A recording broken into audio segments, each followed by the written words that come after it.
بسم اللہ الرحمن الرحیم۔ السلام علیکم ورحمۃ اللہ وبرکاتہ۔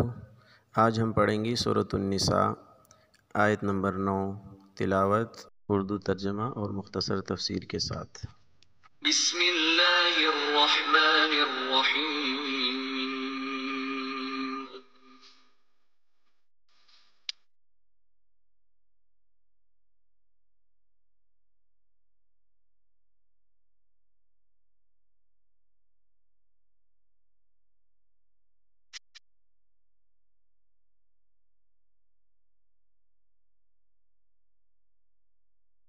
محترم سامعین،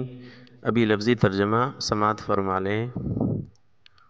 وَلْيَخْشَ، و اور لیخشا، چاہیے کہ ڈرے، چاہیے کہ ڈرے، الذین، وہ لوگ، لو اگر، ترکو وہ چھوڑ دیتے، من خلفہم، من کے معنی ہے سے، خلف کے معنی ہے پیچھے، ہم ان، خلفہم ان کے پیچھے، ذریۃً اولاد، ضعافاً کمزور، خافو تو وہ ڈرتے، خافو تو وہ ڈرتے، علیہم علی پر، ہم ان پر، علیہم ان پر یعنی اولاد پر، فلیتقوا اللہ، تو لیتقوا چاہیے کہ وہ ڈرے، اللہ تعالیٰ سے، ولیقولوا اور لیقولوا وہ کہے، قولاً بات، سدیدہ درست۔ اور بمحاورہ ترجمہ یوں ہوگا، اور وہ لوگ یتیموں کے مال میں خرد برد کرنے سے ڈریں، جو اگر اپنے پیچھے کمزور بچے چھوڑ کر جائیں تو ان کی طرف سے فکر مند رہیں گے، لہٰذا وہ اللہ سے ڈریں اور سیدھی سیدھی بات کہا کریں۔ اس آیت کی تفسیر یہ ہے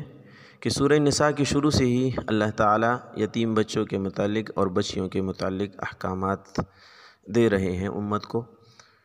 اس آیت کے اندر بھی اللہ تعالیٰ نے اسی کی ترغیب دی ہے کہ جو یتیم کے مال کا سرپرست ہوتا ہے، یتیم بچوں کا نگران ہوتا ہے، جیسا کہ اس کے مال کی حفاظت کرنا ان کے ذمے ہے، یتیم بچوں کا خیال رکھنا اور ان کے مناسب رشتے کرنا ان کے ذمے ہیں،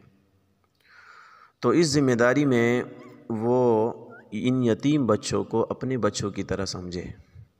جیسا کہ اگر ان کے اپنے بچے ہوں اور وہ دنیا سے جاتا تو وہ اپنے بچوں کے بارے میں فکر مند ہوتا یا نہ ہوتا؟ یقیناً ہر باپ اپنے بچوں کے بارے میں مرنے کے بعد فکر مند رہتا ہے کہ ان کا کیا بنے گا، کوئی ان کے ساتھ زیادتی نہ کر لے، کوئی ان کا مال ہڑپ نہ کر جائے، کوئی ان کو تکلیف نہ پہنچا دے۔ تو جیسے اپنے بچوں کے بارے میں آپ یہی سوچتے ہیں، تو یتیم وہ بھی تو کسی کے بچے تھے،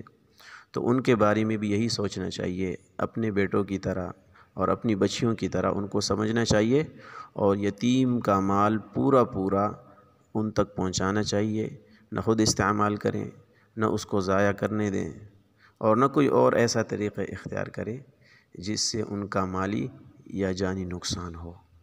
اور دوسرا حکم اللہ تعالیٰ نے بتایا اس کے آگے، وَلْيَتَّقُوا اللَّهَ، اور اس معاملے میں وہ اللہ تعالیٰ سے ڈرتے رہیں، یعنی اللہ کو حاضر ناظر سمجھ کر کہ میرے سارے معاملات اللہ تعالیٰ دیکھ رہے ہیں، یتیم کو ان کا حق پورا ادا کرے اور ان کی تربیت کے اندر کسر نہ چھوڑے، وَلْيَقُولُوا قَوْلًا سَدِيدًا، اور وہ سیدھی سیدھی بات کہیں کہ ان کے والد نے جتنا مال چھوڑا ہے